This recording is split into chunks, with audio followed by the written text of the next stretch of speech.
Hello everyone, I am Mohammed Al-Sharakhi, a student in the Department of English Language and Literature at the University of Bahrain. Welcome to our Advanced Grammar series. In this video, I will be explaining the negative questions and question tags. To start with, we should know that a negative question is one that is worded in such a way as to require a no response for an affirmative answer and a yes response for a negative answer. In other words, negative questions switch the yes-no response order of regular or positive questions to a less intuitive no-yes order. Common kinds of negative questions include the following. Negative yes-no questions usually begin with negative forms of be, do, have, or a modal. An example would be, aren't we supposed to turn the lights off? Another example would be, doesn't she like reading fiction books? Another example would be, didn't he know about the concert? One more example would be, haven't the exhibitions finished yet?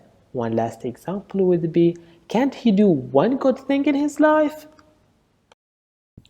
In negative WH questions, we put the negative forms after the WH words. An example would be, an email was sent to you earlier, why didn't you respond?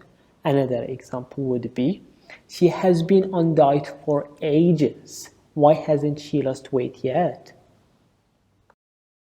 When we answer negative yes-no questions, we use yes to say that the positive is true and no to say that the negative is true. An example would be, isn't she studying in the United States? Well, if she is studying in the United States, we reply with yes, she is. But if she isn't studying in the United States, we should reply with no, she isn't. We put negative adverbs such as never and emphatic not after the subject, not the auxiliary, in negative questions. An example would be, have you never heard of The Great Gatsby? Another example would be, did she not receive her present?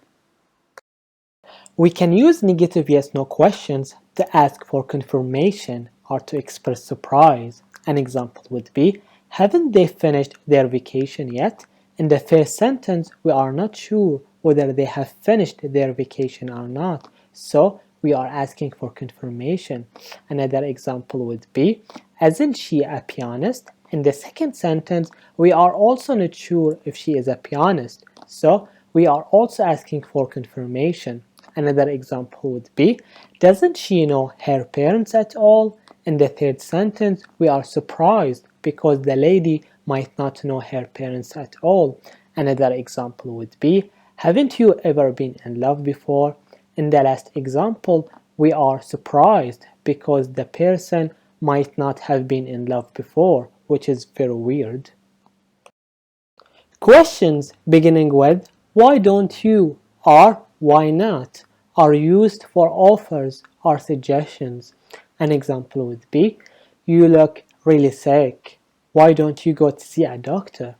Another example would be, we are enjoying our time on this island. Why not stay for a few more days? The second part of my video will be about question tags. So basically, question tags are short forms of questions added after statements.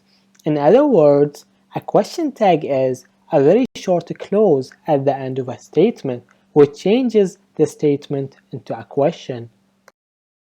We usually use a positive statement plus negative tag or a negative statement plus positive tag. An example would be, you are going to the United States this summer, aren't you? Another example would be, he made his family proud, didn't he? Another example would be, Lily isn't in love with Mike, is she? The last example would be, Adam can't participate in the seminar, can he? Now, as we can see that we have used positive statements in the first two sentences, while we have used negative tags in the end of the two sentences. Now, in the last two sentences, we have used negative statements in the beginning of the two sentences, while we have used positive tags in the end of the two sentences. In question tags, we use a pronoun that matches the subject of the sentence and a verb that matches the main verb auxiliary if there is one, or be as a main verb, or we use a form of do. An example would be, you haven't submitted your final project, have you? Another example would be, I am enjoying my time as a student, aren't I? Another example would be, she doesn't really want to leave the town, does she? One more example would be, the trip was amazing, wasn't it? The last example would be, you do want to be happy, don't you? We use modals and tags after imperatives for requests or proposals. An example would be there on time, will you? Another example would be, pick your sister up from school, could you? The last example would be, let's dance, shall we? We can use a positive tag after a positive sentence when we want to confer information, often after repeating what a previous speaker said.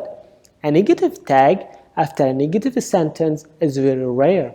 An example would be, the music is very loud, is it?